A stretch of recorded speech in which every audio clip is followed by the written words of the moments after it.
So with Resident Evil Village coming right around the corner, I thought now would be a better time than ever to revisit its predecessor in 2021, Resident Evil 7. Now, I'm not a huge fan of Resident Evil, I know a little bit, but I'm by no means a hardcore fan, and I don't play too many horror games, but I figured it was time to broaden my horizons, and from what I've seen from Resident Evil Village so far, it looks really good, and since it's a sequel to Resident Evil 7, I want to play this game to understand the story and characters. So today I'm going to go over my honest thoughts and review of Resident Evil 7 in 2021 and let you guys know if it is still worth it. And real quick, only about 6% of people who watch my videos are subscribed, so if you want to subscribe, I'd really appreciate that. If not, and you want me to shut up and get to the review, that's totally fine too. Anyways, back to the review.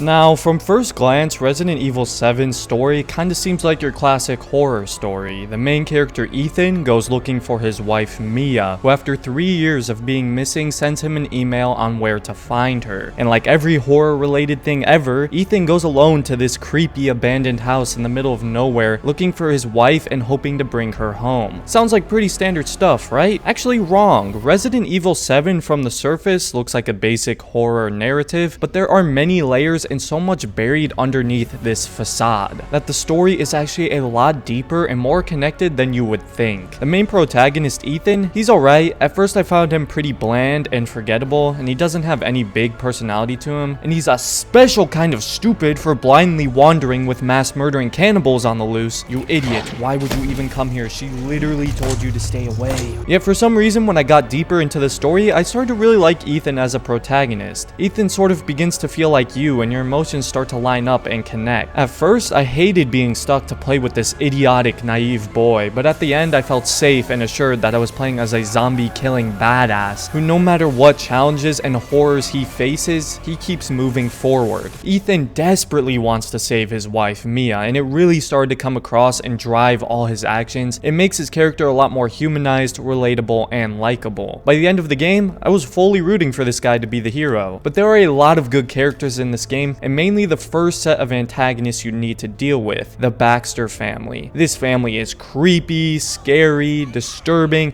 extremely strong. Just die! And they are insane, yet one question kept running through my mind as I checked newspaper articles and seeing reports of missing persons and murders committed by the Baxter family, and that question was, how did this family come to be like this, and were they always like this? And this mystery of the Baxter family is like a puzzle that you begin to put the pieces together through phone calls with the daughter Zoe and old notes and books written by the family left lying around in the house. It made me question whether or not the Baxter family was actually evil or not, and I loved that mystery and curiosity that is so present in the story. And as the story progresses, you start to slowly connect the dots, and by the end, everything makes sense and ties very well with the beginning of the game. And once you solve this mystery, it gives you a new perspective and motivation in the game and with Ethan. What I love about this story is that everything is so methodically constructed, and every little thing you do in this game helps to progress the plot forward. There is no mindless filler that you may find in other games. And although the story is only about 9 to 10 hours, I'd take a focused and constantly moving and progressing 10-hour plot over any 20-hour story with tons of filler any day. And I know Resident Evil has a habit of staying away from what the series initially was, which was a survival horror, and going for more action adventure like in Resident Evil 5 and 6. But Resident Evil 7 feels like a survival horror through and through, and putting the game in a first-person perspective made the game more scary, more immersive, and made it a unique standout for the series. I think the beginning and middle sections of the game really feel the most scary and horror focused. The game kind of becomes more action focused toward the end, but it was still a lot of fun and there was hardly ever a dull moment. The narrative was really strong, everything felt well connected and explained, and it had a lot of twists and eventful moments.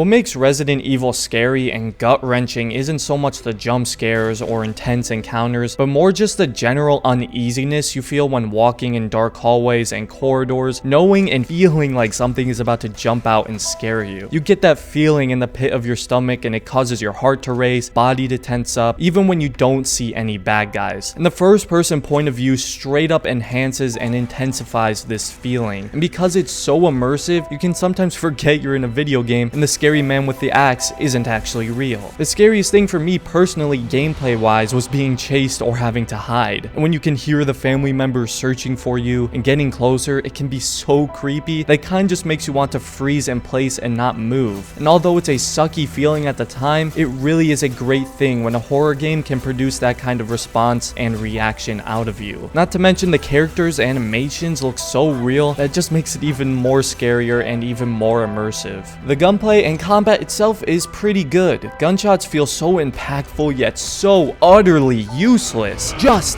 die, please! It takes a lot of shots to actually kill something, to say the least, which is why it's so important that you use your ammo sparingly and use every weapon and scrap you can find, because everything is important and everything you find and loot has a use. There can be some really intense moments with the molded infected where you are kind of thrown and stuck in a corner with nowhere to go, and the game does such a good job of forcing you into some of the most uncomfortable and undesirable positions to really make you tense up and focus. The crafting system in Resident Evil 7 is simple but so useful. There is a lot of loot and stuff to find in this game's world, and crafting and putting those items to use is so crucial if you want to survive and progress through the world. Having a few extra ammo and med kits is the difference maker between life and death in this game. The game also has some really nice weapon progression as you find and build new, stronger weapons as the game progresses, making you feel more powerful and progressively stronger, with more creative ways to kill and destroy your enemies. This game also features a good amount of puzzles with many different types, and I personally don't like puzzles because I'm not particularly good at them. Most of the puzzles are relatively easy though, and didn't take too long to find out. However, there were a few where it took a long time to figure out, and that could be pretty frustrating. It's really personal preference and whether or not you like puzzles in video games. There are several big boss fights in this game where you square up mano-a-mano with a hostile in this game, like the Baxter family members, and each boss fight is so unique and well designed. You're never doing the same boss fight twice. Each boss has their own strengths and weak points you need to exploit, and in a lot of them you need to utilize the environment and your surrounding area to be successful. And they can actually be very challenging and you need to be strategic. It forces you to use your head rather than just mindlessly shooting, and I enjoyed almost every single one of these. But I don't know about you guys, but the final boss fight, although it looked really cool, felt really easy and a bit underwhelming to me, but the other boss fights with the Baxter family were great.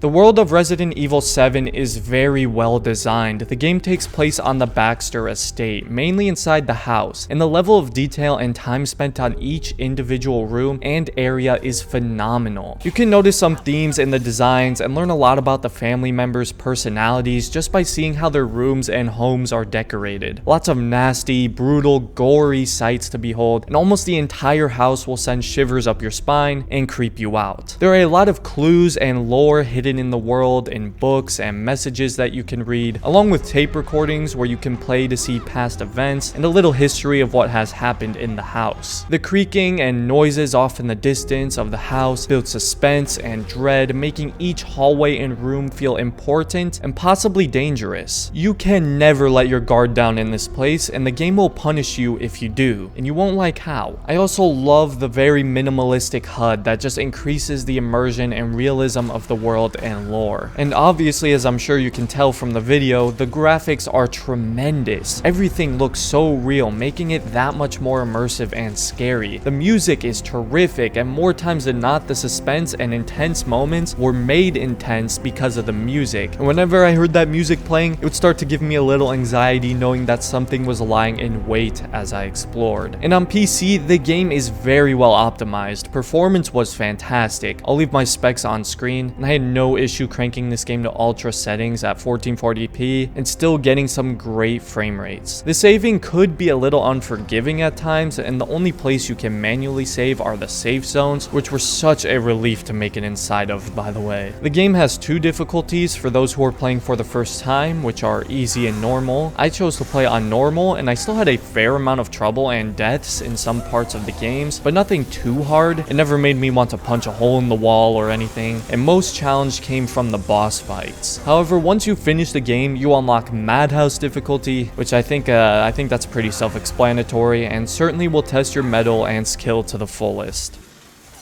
I was heading into this game with low expectations because I'm personally not a huge fan of the horror genre, but Resident Evil 7 pleasantly surprised me with its strong narrative, challenging and unique boss fights, and creepy and eerie world and music. It was short but sweet, and I enjoyed the experience, and it certainly made me excited for the sequel that will be releasing in a few days. So I'm going to give Resident Evil 7 a 4 out of 5 stars, and I would definitely recommend you check out the game in 2021. I got this game off G2A for like $9, which is an absolute steal for the quality of the game. And if you find yourself with an opportunity to buy it, especially if it's on sale, then I do recommend checking it out. But that's my opinion on Resident Evil 7, and now I want to hear yours down in the comments. And let me know if you want to see a review similar to this, but for Resident Evil Village, and I will happily do one when it comes out. If you enjoyed the review, I'd appreciate it if you considered liking the video and subscribing to the channel. It would really mean a lot to me. And other than that, thanks for watching everybody, and have a great rest of your day.